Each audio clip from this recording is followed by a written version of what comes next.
ಎರಡನೇದಾಗಿ ಏನು ಇವತ್ತು ಸುರೇಶ್ ಮುಂಡೂರು ಅನ್ನೋದೊಂದು ಲಂಚ ಇವತ್ತು ಆಲ್ರೆಡಿ ನಿರ್ಮಾಪಕರ ಸಂಘದಿಂದ ಅವರಿಗೆ ಲೋಕಾಯುಕ್ತ ಪೊಲೀಸರಿಗೆ ಕಮಿಷನರ್ ಅವರು ಎಲ್ಲರಿಗೂ ಕೊಟ್ಟು ಬಂದಿದ್ದಾರೆ. ಅವರಿಗೆ ಉಗ್ರವಾದ ಶಿಕ್ಷೆ ಆಗಬೇಕು. ಚಿತ್ರರಂಗದವರಿಗೆ ಮೋಸ ಮಾಡುವಂತ ಒಂದು ಕೆಲಸ ದಯವಿಟ್ಟು ಅದನ್ನು ಮಾಡಬಾರ್ದು ಅಂತ ಒಕ್ಕಲಿಗರಾಗಿ ನಾವೆಲ್ಲ ನಿರ್ಮಾಪಕರು ಅದನ್ನು ಖಂಡಿಸ್ತೀವಿ. ಎರಡನೇದಾಗಿ ನಾವು ಸುಮಾರು 20-25 ವರ್ಷದಿಂದ ಚಿತ್ರರಂಗದಲ್ಲಿದ್ದೀವಿ. ತುಂಬಾ ಬಡತನದಿಂದಲೂ ಕೂಡ ನಾವು ಚಿತ್ರಗಳನ್ನ ಮಾಡ್ಕೊಂಡು ಕಳ್ಕೊಂಡಿದ್ದೀವಿ. ಇವತ್ತು ನಮಗೆ ನಂದು 14 ಚಿತ್ರಗಳಲ್ಲಿ ಮೊದಲನೇದಾಗಿ ನನಗೆ ಈ ಚಿತ್ರ ಬಂದಿದೆ, ಸಬ್ಸಿಡಿ ಬಂದಿದೆ. ಪಾಂಡವನಿಲ್ಲ ಅಂತ ಬಂದಿದ್ದು, ಅದು ಪಾರ್ಟ್ನರ್ಶಿಪ್ ಬಂತು. ಮಿಸ್ಟರ್ ಪೇಂಟರ್ ಅಂತೇಳಿ ಪತ್ರಿಕೆಯಲ್ಲಿ ಚಿತ್ರಕ್ಕೆ ಸಬ್ಸಿಡಿ ಬಂದಿದೆ ಅಂತ ಹೇಳಿದ್ದಾರೆ. ಅದನ್ನ ನೋಡಿ ಇವತ್ತು ಸಂತೋಷ ಆಗಿದೆ. ಬಟ್ ಮುಂದೆ ಕಮಿಟಿ ಚೀಫ್ ಮಿನಿಸ್ಟರ್ ಸೈನ್ ಆಗಿ ಯಾರ ಹೆಸರು ಚೇಂಜ್ ಆಗುತ್ತೋ ಅದು ಗೊತ್ತಿಲ್ಲ.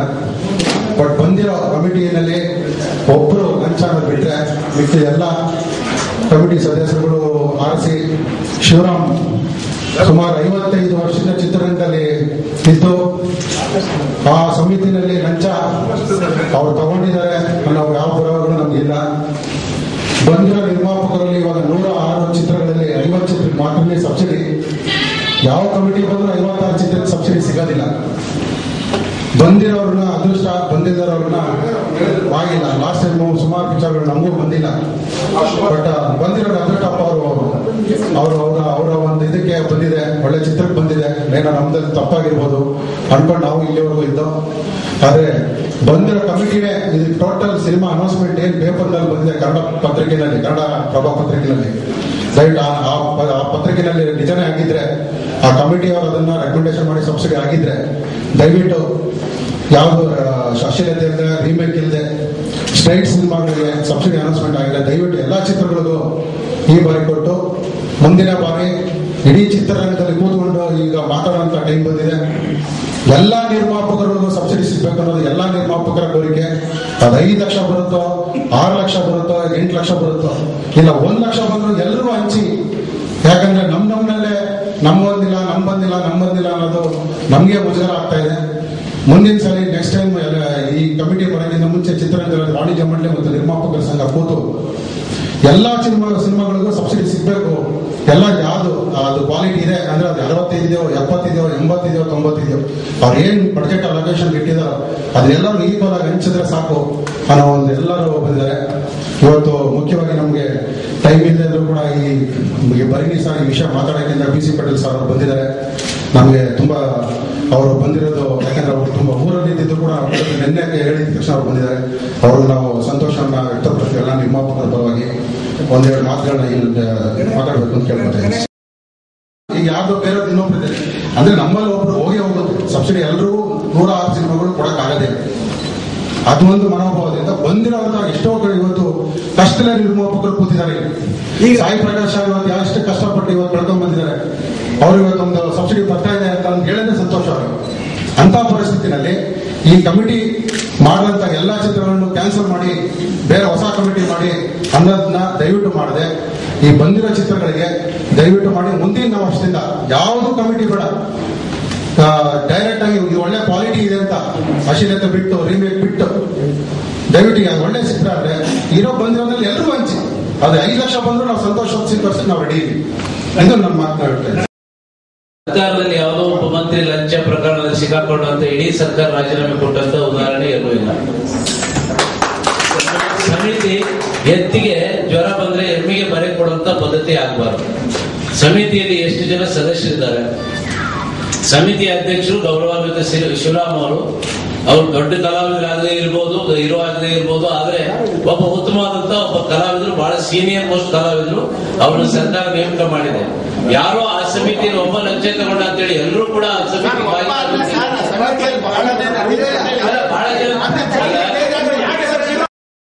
ಸರ್ಕಾರ ಅವ್ರನ್ನ ಕೇಳಬೇಕು.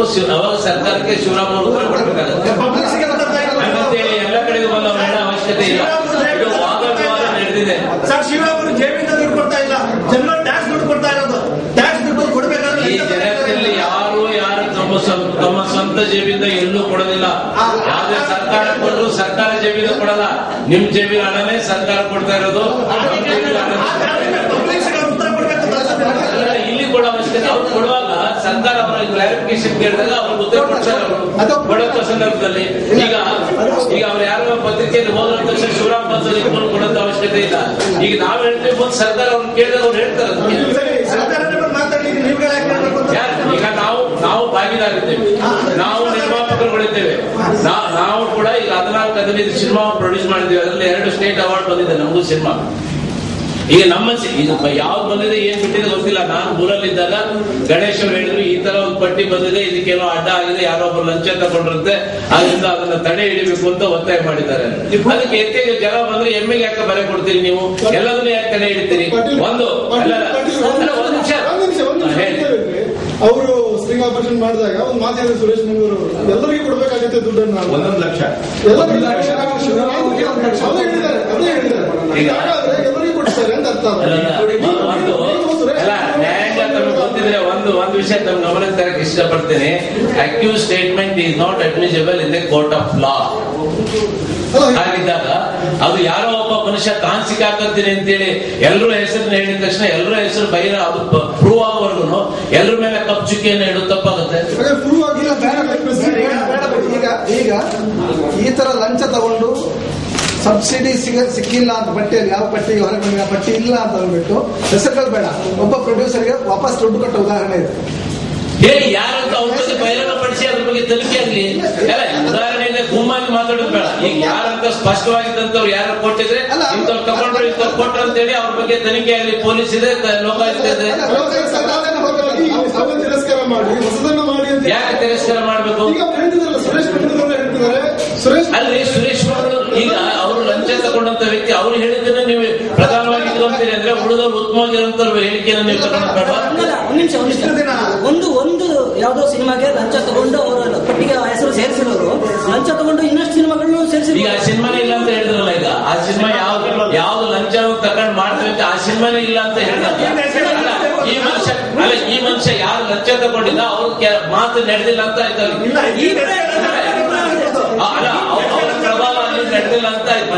ಅದು ಈ ಸಿನಿಮಾದಲ್ಲಿ ಮಾತ್ರ ನಡೆದಿಲ್ಲ. ಅಲ್ಲಿ ಪ್ರಭಾವ ನಡೆದಿಲ್ಲ ಅಂದ್ರೆ ಲಂಚ ಪ್ರಭಾವ ನಡೆದಿಲ್ಲ ಅಂತ ಬರೀ ಪ್ರೊಡ್ಯೂಸರ್ ಎಲ್ಲರಿಗಿಂತ ಹೆಚ್ಚಿನ ಜವಾಬ್ದಾರಿ ನಿಮ್ಗಿದೆ. ಆ ಕಾರಣಕ್ಕೆ ಹೆಚ್ಚಿಗೆ ಲಂಚ ತಗೊಂಡಿರೋ ಸಿನಿಮಾಗಳು ಮಾತ್ರ ಸೆಲೆಕ್ಟ್ ಆಗಿರ್ಬೇಕು ಅಂತ ಯಾಕೆ ಹೇಳಕ್ಕಾಗೋದಿಲ್ಲ? ಅಲ್ಲ, ನೀವು ಪ್ರೂವ್ ಇಲ್ಲ ಸುಮ್ಮನೆ ಎಲ್ಲರನ್ನೂ ಮಾತಾಡಕ್ಕಾಗೋದಿಲ್ಲ. ಈಗ ನೋಡಿ 2 ಲಕ್ಷ ತಗೊಂಡವರು 3.5 ಲಕ್ಷ ತಗೊಂಡಿರ್ಬೋದು ಅಂತ ಗೆಸ್ ಮಾಡಿದ್ರೆ ಗೆಸ್ ಮಾಡ್ಕೊಂತ ಹೋದ್ರೆ 25 ಲಕ್ಷ ತಗೊಂಡು ಗೆಸ್ ಮಾಡಕ್ ಅದಕ್ಕೆ ಖರ್ಚು ಮಾಡ್ಬೇಕಾಗಿಲ್ಲ. ಖರ್ಚು ಯಾವ್ದು ಮಾಡ್ಬೇಕಾಗಿಲ್ಲ. ಹೆಂಗ್ ಬೇಕಾದ್ರು ನಮ್ಮ ಮನಸ್ಸಿನ ಕುದುರೆಯನ್ನ ಬಿಟ್ಟು ಯೋಚನೆ ಮಾಡ್ಬೋದು. ಅದಕ್ಕೇನು ಗೆಸ್ ಮಾಡ್ಕೊಂಡು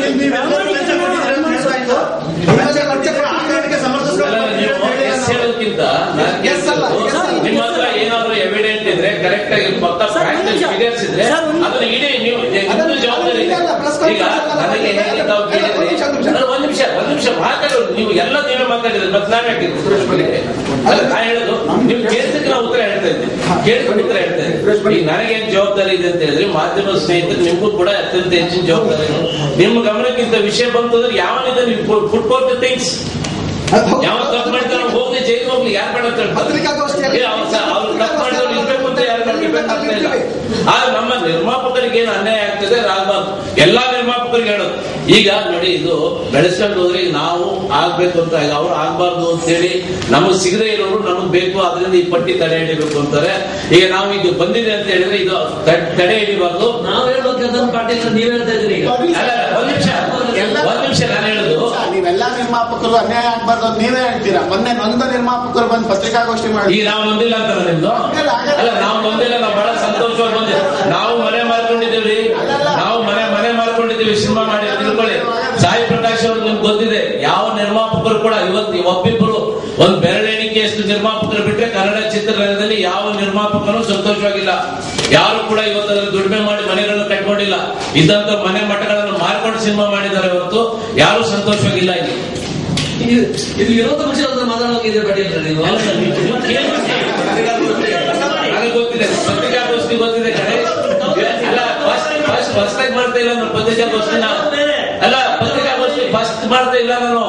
ಅದು 1993 ಇಸ್ವಿಯಿಂದ ಸಿನಿಮಾ ರಂಗಕ್ಕೆ ಬಂದಿದ್ದೇನೆ. 10 ವರ್ಷ ನಾನು ಶಾಸಕರಾಗಿ ಮಾಡ್ತಾ ಇದ್ದೇನೆ. ಏನು ವಿಷಯ ಹೇಳಿ ಏನು ಅಂತ ಹೇಳಕ್ ನೀವು ಬಿಡ್ತಾನೆ ಇಲ್ವಲ್ಲ? ಅಲ್ಲ ನೀವು ಬಿಡ್ತಾನೆ ಇಲ್ಲ, ನೀವು ಮಾತ್ರ ಸ್ಟಾರ್ಟ್ ಮಾಡಿ ಹೇಳಕ್ ಎಲ್ಲ ಹೇಳಿ. ಯೂಶಲಿ ಏನಿರ್ತಾ ಇತ್ತು, ಫಸ್ಟ್ ಪತ್ರಿಕಾಗೋಷ್ಠಿ ಕರೆದವ್ರು ಒಂದು ಹೇಳ್ತಾ ಇದ್ರು, ಆಮೇಲೆ ಪ್ರಶ್ನೆ ಕೇಳ್ತಾ ಇದ್ರು. ಇವತ್ತೇನಾಯ್ತು ಅಂತ ಹೇಳಿದ್ರೆ ಇನ್ನು ಆ ಗಣೇಶ್ ಮಾತಾಡಿ ಮುಗಿಸೋದಕ್ಕಿಂತ ಮುಂಚೆನೆ ಪ್ರಶ್ನೆ ಸ್ಟಾರ್ಟ್ ಮಾಡಿದ್ರು. ಅಲ್ಲ ನಮಗ್ ಗೊತ್ತಿಲ್ಲ, ಇಷ್ಟು ಬದಲಾವಣೆ ಆಗಿದ್ದು ಗೊತ್ತಿಲ್ಲ. ಮಾತಾಡಿದ ರೀತಿ ವಿಶ್ವಾಸಾರ್ಹತೆ ನಮ್ಗಿದ್ದೇನು ಖುಷಿ. ನೀವೆಲ್ಲ ಬಂದಾಗ ಲಂಚ ತಗೊಂಡಿದೆ ಸಮಿತಿ, ಅಂತ ಸಮಿತಿ ಕೈಯಲ್ಲಿ ಸಬ್ಸಿಡಿ ತಗೊಳ್ಳೋದು ನಮಗೂ ಅವಮಾನ ಅಂತ ನೀವ್ ಹೇಳ್ತೀರ ಅಂತ ನಾವು ಅನ್ಕೊಂಡಿದ್ವಿ. ಯಾವನೋ ಮಾಡಿದ ಎಲ್ಲರೂ ಕೂಡ ನಾವು ತ್ಯಾಗ ಬಲಿದಾನ ಮಾಡ್ತೀವಿ ಅಂತ ಹೇಳ್ಕೊಂಡು ಹೋಗ್ತಾ ಇರ್ತೀವಿ. ಮತ್ತಿನ್ನೇನು, ಯಾವನೋ ಒಬ್ಬ ತಪ್ಪು ಮಾಡ್ಕೊಂತ ಕಮಿಟಿನೇ ತಪ್ಪು ಅಂತ ಹೇಳಿದ್ರೆ ಹೇಗೆ ಹೋಗ್ಬೇಕು? ನೀವು ಕೇಳಿದಾಗ ಅವ್ರು ಹೇಳ್ತಾರೆ, ಕಮಿಟಿ ಅಧ್ಯಕ್ಷರು ನೀವು ಯಾವಾಗ ಕೇಳ್ತೀರಿ ಪತ್ರಿಕಾ ಮಿತ್ರರು ಅವ್ರು ಹೇಳ್ತಾರೆ, ಅಥವಾ ಸರ್ಕಾರ ಬಂದು ಇದ್ರ ಬಗ್ಗೆ ನಿಮ್ ಕ್ಲಾರಿಫಿಕೇಶನ್ ಶಿವರಾಮ್ ಅವರೇ ನಿಮ್ಮನ್ನ ಅಧ್ಯಕ್ಷನಾಗಿ ನಾವು ನೇಮಕ ಮಾಡಿದ್ವಿ, ನಿಮ್ಮ ಉತ್ತರ ಏನು ಅಂತ ಕೇಳಿದ್ರೆ ಅವ್ರು ಹೇಳ್ತಾರೆ. ಅವ್ರು ಬಿಟ್ಟು ನಾವು ಈಗ ಕರೆದಿರೋದು ನಮಗೆ ಅನ್ಯಾಯ ಆಗ್ತದೆ ಅಂತ, ಅದು ಪತ್ರಿಕೆಯಲ್ಲಿ ಬಂದ ವಿಷಯದ ಮೇಲೆ ನಾವು ಕೇಳ್ತಾ ಇದ್ದೇವೆ. ಸರ್, ಈಗ ಈ ಕಮಿಟಿ ಒಮ್ಮೆ ಬರ್ಖಾಸ್ತ ಆದ್ರೆ ಈ ಲಿಸ್ಟ್ ಎಲ್ಲ ಒಂದೊಮ್ಮೆ ಚೇಂಜ್ ಆಗ್ಬೋದು ಅಂತ ಇಟ್ಕೊಳ್ಳೋಣ. ನಿಮ್ಮ ಸಿನಿಮಾಗಳಿಗೆಲ್ಲ ಅರ್ಹತೆ ಇದ್ರೆ ಅದು ಹೊಸ ಲಿಸ್ಟ್ ಅಲ್ಲೂ ಬರುವುದಲ್ಲ, ಯಾಕೆ ಬರುದಿಲ್ಲ ಅಂತ ನೀವು ಯಾಕೆ ಈಗಲೇ ಹೆದರ್ತೀರಿ? ಅಲ್ಲ, ಹೆದರೋ ಪ್ರಶ್ನೆ ಅಲ್ಲ. ಈಗ ಆಗಿದ್ದಂತ ಚಿತ್ರಗಳು ಅರ್ಹತೆ ಇಲ್ಲ ಅಂತ ಹೇಳ್ತೀರಿ. ಅಲ್ಲ, ಈಗ ಅರ್ಹತೆ ಅಲ್ಲ. ಈಗ ನಿರ್ಧಾರಕ್ಕೆ ಯಾವುದೋ ಒಬ್ಬ ವ್ಯಕ್ತಿ ಲಂಚ ತಗೊಂಡ ತಕ್ಷಣ ಎಲ್ಲಾ ಚಿತ್ರಗಳು ಅನರ್ಹ ಚಿತ್ರ ಅಂತ ಯಾಕೆ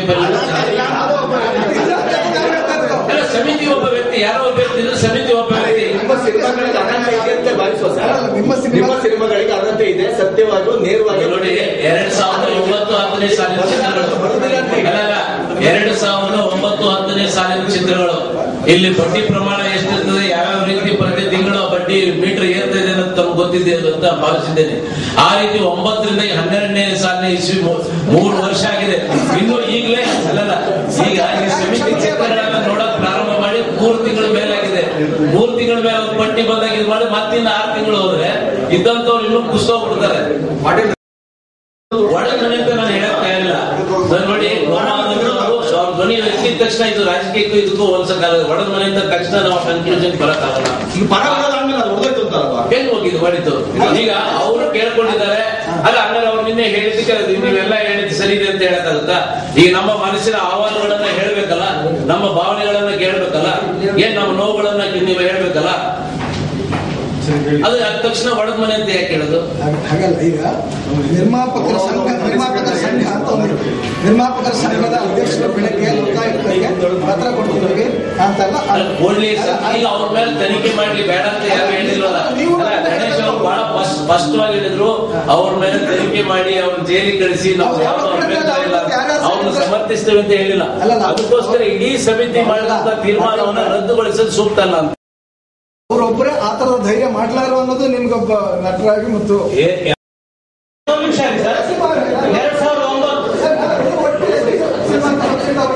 ಯಾರು ನಾನು ಇಲ್ಲಿವರೆಗೂ 4 ಲಕ್ಷ ರೂಪಾಯಿ ಬಂಗಾರಪ್ಪ ಅವರಿದ್ದಾಗ ಏನ್ ಕೊಟ್ಟಿದ್ರಲ್ವಾ, ಅದಾದ್ಮೇಲೆ ಇವತ್ತರೆಗೂ ನಾನು ಯಾವ ಪಿಕ್ಚರ್ ಸಬ್ಸಿಡಿ ತಗೊಂಡಿಲ್ಲ. ನನ್ನ ಹತ್ರ ಬಂದು ಯಾರು ಲಂಚ ಇಲ್ಲಿವರೆಗೂ ಕೇಳಿಲ್ಲ. ಯಾಕಂದ್ರೆ ನಾನು 10 ಸಿನಿಮಾ ಅದಾದ್ಮೇಲೆ ಮಾಡಿದ್ದೀನಿ. ನಾನು ಇವತ್ತರೆಗೂ ನನಗೆ ಯಾವ ಪಿಕ್ಚರ್ ಸಬ್ಸಿಡಿ ಬಂದಿಲ್ಲ. 10 ಲಕ್ಷ ಬಂದ್ಮೇಲೆ ಯಾವತ್ತೂ ಬಂದಿಲ್ಲ ಸರ್.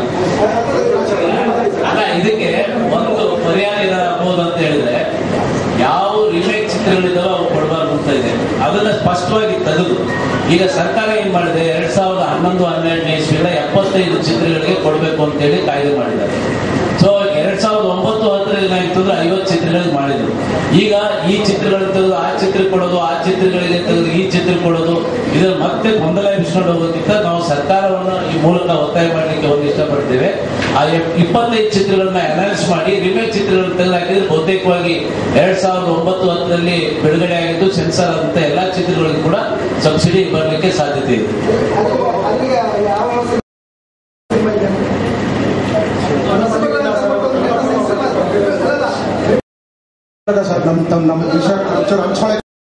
ದೇವರಕೊಟ್ಟದಲ್ಲಿ ಚಿತ್ರ ಇದೆ.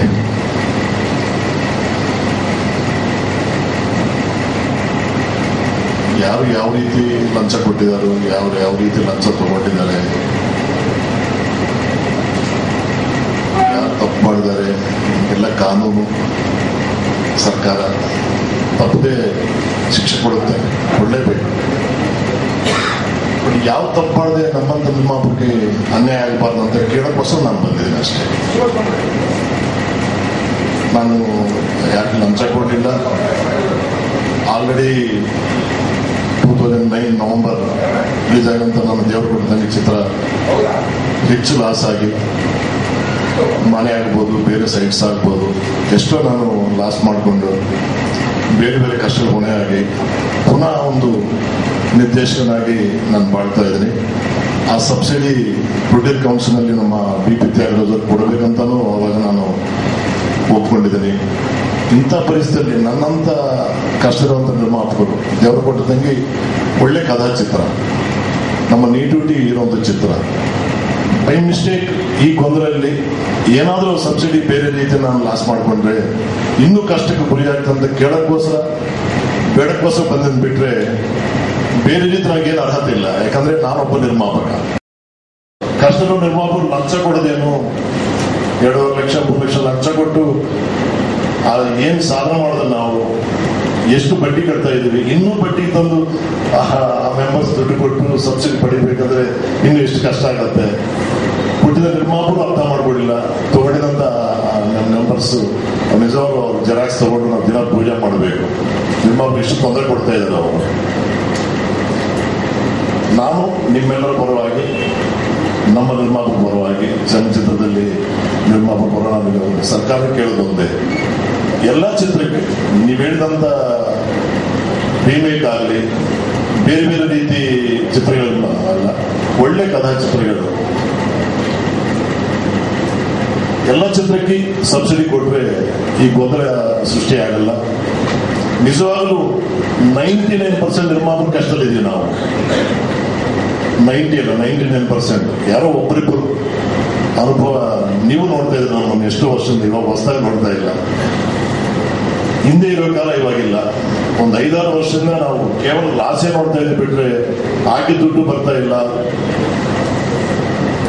ಟೋಟಲ್ ನಾವು ಎಲ್ಲೋ ಸೋಲ್ತಾ ಇದ್ವಿ. ನಾವು ಹೆಂಗೆ ಗೆಲ್ಬೇಕು, ಚಿತ್ರ ಹೆಂಗೆ ಉಳಿಸ್ಬೇಕು ಅನ್ನೋ ಪ್ರಯತ್ನದಲ್ಲಿ ನಾವು ಒಳ್ಳೆ ಒಳ್ಳೆ ಕಥೆಗಳು ಮಾಡಿ ಹೆಂಗೋ ಗೆಲ್ಬೇಕು ಅಂತ ಆಸೆ ಪಡ್ತಾ ಇದ್ದೀವಿ. ಇಂಥ ಪರಿಸ್ಥಿತಿಯಲ್ಲಿ ಇರುವಂತ ಸಾಲಕ್ಕೆ ಈ 10 ಲಕ್ಷ ಬರುತ್ತೆ ನಾವು ತೀರ್ಸೋಣ ಅಂತ ಆಸೆ ಪಡೋ ಟೈಮ್ನಲ್ಲಿ ಒಂದು ರೀತಿ ದೊಡ್ಡ ಆಘಾತ ಆಗ್ತಾ ಇದೆ. ಯಾರೋ ಮಾಡಿದ ತಪ್ಪಿಗೆ ನಮ್ಮೆಲ್ಲರಿಗೂ ನಷ್ಟ ಆಗಬಾರ್ದಂತ ಕೇಳಕ್ಕೋಸ್ಕರ ನಾನು ಬಂದಿದ್ದೀನಿ. ದಯವಿಟ್ಟು ನಮ್ಮಂತ ನಿರ್ಮಾಪಕರಿಗೆ ದೇವರು ಕೊಟ್ಟದಂಗೆ ತರ ಇನ್ನೊಂದು ಒಳ್ಳೆ ಚಿತ್ರಕ್ಕೆ ಸಬ್ಸಿಡಿ ಕೊಡಲೇಬೇಕಂತ ನೀವೆಲ್ಲ ಸಪೋರ್ಟ್ ಮಾಡಬೇಕಂತ ನಾನು ಕೇಳ್ಬೋದು. ನಮಸ್ಕಾರ. ಇವತ್ತು ಈ ಕನ್ನಡಪ್ರಭ ಪತ್ರಿಕೆಯಲ್ಲಿ ಈ 50 ಸಿನಿಮಾಗಳಿಗೆ ಸಬ್ಸಿಡಿ ಬಂದಿದೆ ಅಂತ ನೋಡಿದಾಗ ಅದ್ರಲ್ಲಿ ನನ್ನ ಸಿನಿಮಾ ಕೂಡ ಇತ್ತು. ಇಲ್ಲಿ ನಾನು ಅದು ನನ್ನ 2ನೇ ಸಿನಿಮಾ, ಜೋಡಿ ನಂಬರ್ 1. ನಾನು ವಿಷ್ಣು ಸಿನಿಮಾ ಪ್ರೆಸ್ ಮೀಟ್ ಮಾಡ್ಬೇಕಾದ್ರೆ ಹೇಳಿದ್ದೆ ನಾನು 3 ವರ್ಷಕ್ಕೆ ಒಂದು ಸಿನಿಮಾ ಮಾಡ್ತಾ ಇದ್ದೀನಿ ಅಂತ. ಒಂದು ಸಿನಿಮಾದ ಸಾಲನ ತೀರ್ಸಕ್ಕೆ 3 ವರ್ಷ ಬೇಕಾಗಿತ್ತು ನನಗೆ. ಹಾಗಾಗಿ ಈ ಜೋಡಿ ನಂಬರ್ 1 ಸಿನಿಮಾ ಸಬ್ಸಿಡಿ ಬಂದಿದೆ ಕೇಳಿದಾಗ ನಾನು ಈಗಿರೋ ಪ್ರೆಸೆಂಟ್ ಪ್ರಾಬ್ಲಮ್ ಅಲ್ಲಿ ನನಗೆ ಸ್ವಲ್ಪ ಖುಷಿ ಆಯ್ತು. ನನಗೆ ಓಕೆ ಬಿಡಪ್ಪ, ದೇವದಿಂದ ನನಗೆ ಈ ಸಬ್ಸಿಡಿ ಸಿಕ್ಕಿದೆ, ಎಷ್ಟು ಒಡಗಿನ ಗಂಟ್ಲಿಗೆ ಸ್ವಲ್ಪ ನೀರು ಸಿಕ್ಕಾಗುತ್ತೆ ಈ ಸಬ್ಸಿಡಿ. ನನಗೆ ಒಂದು ಬೇಜಾರೇನಪ್ಪ ಅಂದ್ರೆ ಎಲ್ಲರೂ ನಿರ್ಮಾಪಕರೇ, ಎಲ್ಲರೂ ಕಷ್ಟಪಟ್ಟೆ ನಿಯತ್ತಾಗೆ ಸಿನಿಮಾ ಮಾಡಿರ್ತಾರೆ. ಈಗ ಅವ್ರಿಗೆ ಯಾರಿಗೂ 50 ಸಿನಿಮಾಕ್ಕೆ ದುಡ್ಡು ಸಬ್ಸಿಡಿ ಸಿಕ್ಕಿಲ್ಲ, ನಮಗೆ ಸಿಕ್ಕಿದೆ ಅಂತ ಸಂತೋಷ ಹಂಚ್ಕೊಳ್ಳೋಕ್ಕಾಗಲಿ ಹೇಳೋಕ್ಕಾಗಲಿ ಬೇಜಾರೆ. ಬಟ್ ಆದ್ರೆ ಇದರಲ್ಲಿ ಒಂದು ಸಮಿತಿ ಅಂತ ಒಂದು ರಚನೆ ಮಾಡಿದಾಗ ಅದಕ್ಕೆ ನಾವೆಲ್ಲ ತಲೆ ಬಗ್ಗಿಸಲೇಬೇಕಾಗುತ್ತೆ. ಹಾಗಾಗಿ ಸಮಿತಿ ಕೊಟ್ಟ ತೀರ್ಪನ್ನ ಒಪ್ಕೋಬೇಕಾಗುತ್ತೆ. ಹಾಗೆ ಇದು ಯಾರೋ ಒಬ್ರು ಮಾಡಿರೋ ಮಿಸ್ಟೇಕ್ಗೆ ಬೇರೆ ಎಲ್ರಿಗೂ ತೊಂದರೆ ಆಗಬಾರ್ದು. ಈಗ ಏನು ಸಬ್ಸಿಡಿ ಅನೌನ್ಸ್ ಆಗಿದೆ, ಏನು ಕನ್ನಡಪ್ರಭದಲ್ಲಿ ಅದೇ ನಿಜ ಆಯ್ತು ಅಂದ್ರೆ ಎಲ್ರಿಗೂ ಸಬ್ಸಿಡಿ ಸಿಗ್ಲಿ, ಮತ್ತೆ ಇನ್ನೊಂದು ಸಿನಿಮಾ ಮಾಡೋದಕ್ಕೆ ಒಂದು ಹೆಲ್ಪ್ ಆಗುತ್ತೆ ಅನ್ನೋ ಒಂದೇ ಒಂದು ಕಾರಣ. ಈ ಒಂದು ಸ್ಟೇಜ್ ಅಲ್ಲಿ ಒಂದೇ ಒಂದು ರಿಕ್ವೆಸ್ಟ್ ಏನಪ್ಪ ನಾನು ಬರ್ತಷ್ಟು ಅದೇ ಇದೆ, ಗೌರ್ಮೆಂಟ್ಗೆ ಸರ್ಕಾರಕ್ಕೆ ಏನಪ್ಪಾ ಅಂದ್ರೆ ಎಲ್ಲ ಸಿನಿಮಾಗೂ ಸಬ್ಸಿಡಿ ಸಿಗ್ಲಿ. ಇದು ದಯವಿಟ್ಟು ಈ ಸಿಸ್ಟಮ್ ಬೇಡ. ಬಿಕಾಸ್ ಎಲ್ರಿಗೂ ಪ್ರಾಬ್ಲಮ್ ಇದೆ, ಖಂಡಿತ ಇದೆ. ಯಾಕಂದ್ರೆ ಎಲ್ಲೋ ಒಂದ್ ಕಡೆ ಒಬ್ರಿಗೆ ನ್ಯಾಯ ಒಬ್ರಿಗೆ ಅನ್ಯಾಯ ಅಂತ ಆಗೋದು ಬೇಡ ಅಂತ ನನ್ನ ಭಾವನೆ. 2.5 ತಾಸು main concept of the cinema to entertain the people. ಹೌದಾ? ಈ ಸಿನಿಮಾ ನೋಡಿ ಇವತ್ತು ಯಾರಾದ್ರೂ ಬದಲಾವಣೆ ಆಗಿದ್ದಾರೆ ಜೀವನದಲ್ಲಿ ಅಂತೇಳಿ ಯಾರು ಒಪ್ಪೋದು ಆಗೋದಿಲ್ಲ ಇವತ್ತಿನ ಪರಿಸ್ಥಿತಿ. ಯಾಕೆಂದ್ರೆ ಸಿನಿಮಾ ಥಿಯೇಟರ್ ಅಲ್ಲಿ ಯಾವಾಗ ಒಂದ್ಸರಿ ಬಂದ್ರೆ ದಿನ ಟೆಲಿವಿಷನ್ ಅಲ್ಲಿ 50-100 ಚಾನಲ್ ಅಂತ ಕಥೆಗಳು ಬರ್ತಿರ್ತವೆ. ಆದ್ರೆ ಇದು ಒಂದು ಎಂಟರ್ಟೈನ್ಮೆಂಟ್ ಮೀಡಿಯಾ ಆಗಿರೋದ್ರಿಂದ ಇದು ಗುಣಾತ್ಮಕ ಅದನ್ನು ಮಾಡೋಕ್ಕಿಂತ ಕನ್ನಡದಲ್ಲಿ ತಯಾರಾದಂತ ಎಲ್ಲಾ ಚಲನಚಿತ್ರಗಳಿಗೆ ಯಾವ್ದು ಸೆನ್ಸಾರ್ ಇಂದ ಸರ್ಟಿಫಿಕೇಟ್ ತಗೊಂಡಿದ್ದಾವೆ ನಾವು ರಿಮೇಕ್ ಹೇಳಿಲ್ಲ. ರಿಮೇಕ್ ಅನ್ನು ಮಾಡ್ಬೇಕು ಬಿಡ್ಬೇಕು ಅಂತ ಸರ್ಕಾರ ಬೇಕಾದ್ರೆ ಮುಂದೆ ನಿರ್ಧಾರ ಮಾಡ್ಕೊಳ್ಳಿ. ಇವತ್ತು ಕನ್ನಡ ಇವತ್ತಿನ ಪ್ರಕಾರ ರಿಮೇಕ್ ಇಲ್ಲ ಅಂತ ಹೇಳ್ತಾರೆ.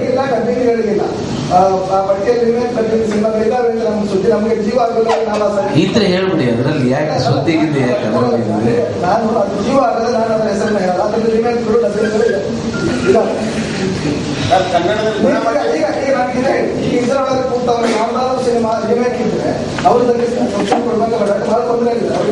ನಾವ್ ಹೇಳಿದ ರಿಮೇಕ್ ಕೊಡಬಾರ್ದು ಅಂತ ಕೊಡಬೇಡ ಅಂತ ಹೇಳ್ತಾ ಇದ್ವಿ. ಯಾವ ಒಬ್ಬ ವ್ಯಕ್ತಿನೂ ನನಗೆ ಲಂಚ ಅಂತ ಕೇಳಕ್ ಬರಲಿಲ್ಲ.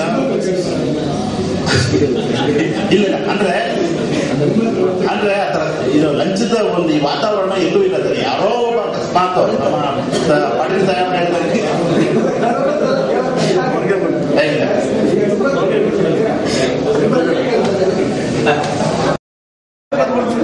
ಹಾಗಾಗಿ ಖಂಡಿತ ಸರ್. ಅಲ್ಲ ಸರ್, ಈಗ ಲಂಚ ತಗೊಳ್ಳೋನು ಟೀಮೇ ಇತ್ತು ಅಂತ ಹೇಳಿದ್ರೆ ಸರ್ ನಾನಲ್ಲ ನಮ್ಮ ಅಪ್ಪ ಅನ್ನೋ ಕೇಳ್ತಾರೆ ಸರ್. ಖಂಡಿತ ಇಲ್ಲ ಸರ್.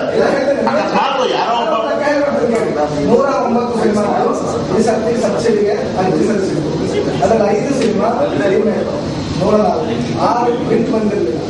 98 ಸಿನಿಮಾಗಳನ್ನ ಕಮಿಟಿ ಮಾಡಬೇಕು. ಅದರಲ್ಲಿ 45 ಸಿನಿಮಾಗಳನ್ನ ಆಯ್ಕೆ ಮಾಡಿ ಆಯ್ತಾ.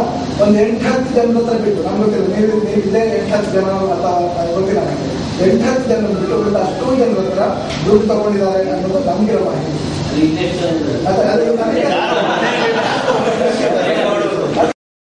ಫಿಲಂ ಪ್ರೊಡ್ಯೂಸರ್ ಇದನ್ನ ಸುಮಾರು ಜನ ರೀಮೇಕ್ ಫಿಲಮ್ ಅಂತ ಅನ್ಕೊಂಡಿದ್ರು. ನಮ್ದೇ ಆದ ತಮಿಳ್ ಫಿಲಮ್ದು ಇದನ್ನ ರೀಮೇಕ್ ಅಂತ ಸ್ಟಾರ್ಟಿಂಗ್ ಅಲ್ಲಿ ಕೊಟ್ಟಿದ್ರು ರೀಮೇಕ್ ಕಮಿಟಿ.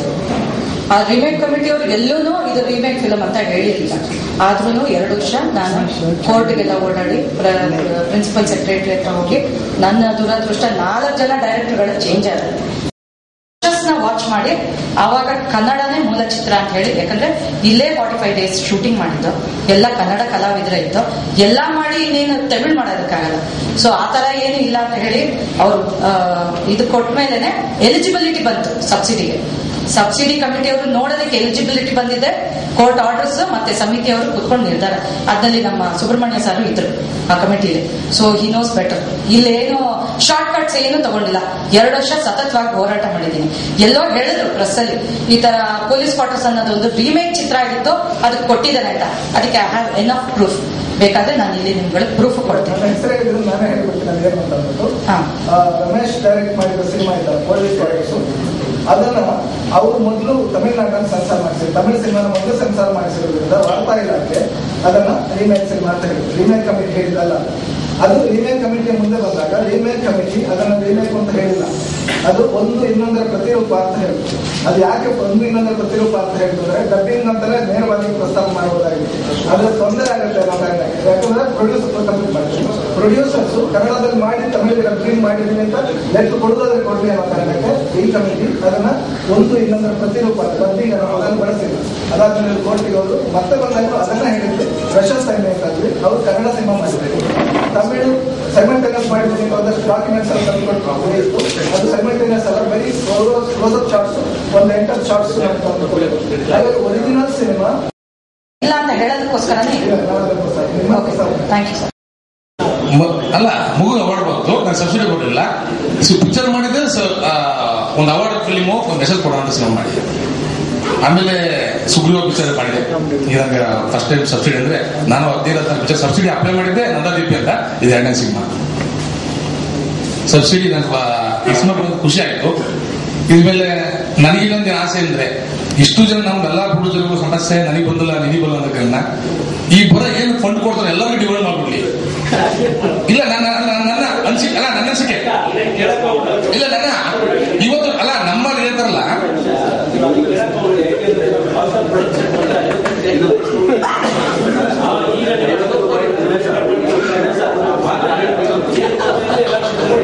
ಎಲ್ಲ ಚಿತ್ರಗಳು ಕೊಡ್ಲಿ ಅಂತ ನಾನು